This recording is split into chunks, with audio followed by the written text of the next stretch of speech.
We are joined now by the Director of American Christian Leaders for Israel and President of the International Christian Embassy, Jerusalem, USA, Dr. Susan Michael. Dr. Michael, thank you for being here. Welcome. Oh, thank you. It's great to be with you.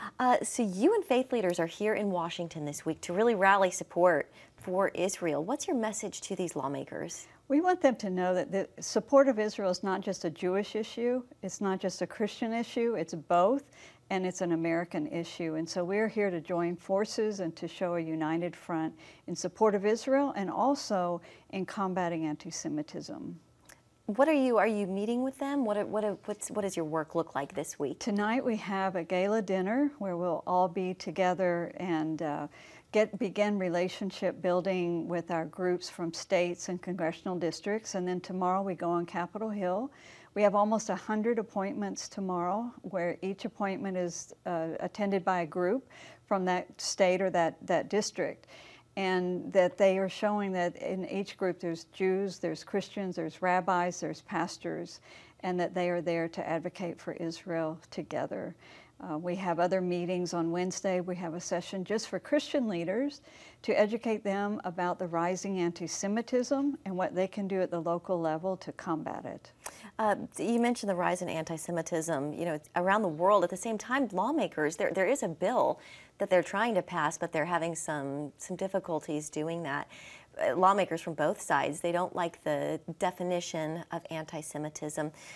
Dr. Michael, how do they come to terms? How do they reach a negotiation on this? Well, the International Holocaust Resource Association developed a definition of anti-Semitism. And it's pretty standard and no one should have a problem with it, but they also gave some examples of what anti-Semitism looks like. And one of those examples, I'm saying this for our Christian audience, one of those examples is about the accusation that the Jews killed Jesus.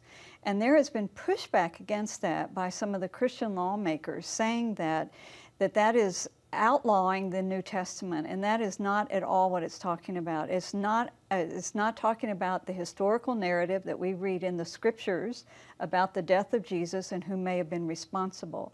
It's about an age-old accusation that even Jews today are responsible for the death of Jesus 2,000 years ago. It's an anti-Semitic accusation that they're Christ killers.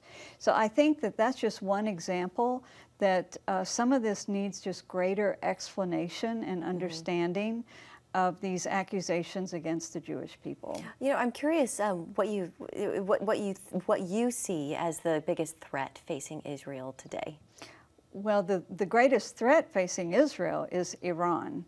They are backing all of these fronts that are against Israel, not just Hamas, not just Hezbollah, not just the Houthis. Yeah, they are the troublemakers. And that's why I think President Trump is determined to do something about Iran, and Israel is very determined to do something about Iran, and we just have to see how that plays out. But their days of opposing Israel must be numbered.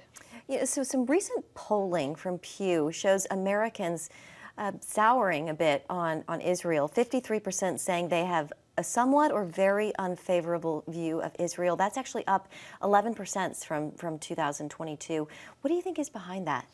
Well, it's no surprise when you see the anti-Israel propaganda that is on social media.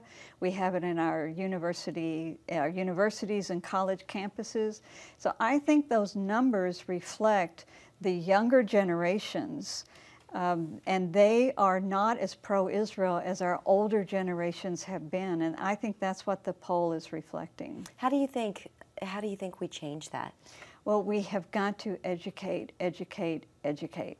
So we need to be on social media, much more aggressive, reaching those young people where they are and helping them to understand that these images and these lies are not the truth. It's not the facts. And specifically for Christians, what role do they play in this? How can they help? Well, prayer, number one. Number two, to educate the young people in our churches, in our homes, in our families, and to make sure and protect them from these lies because they're vicious. Yeah. All right, Dr. Susan Michael, thank you so much for coming in studio, and thank you for the work that you're doing on this important topic. Thank you. And the best to all of you this week as you rally those lawmakers.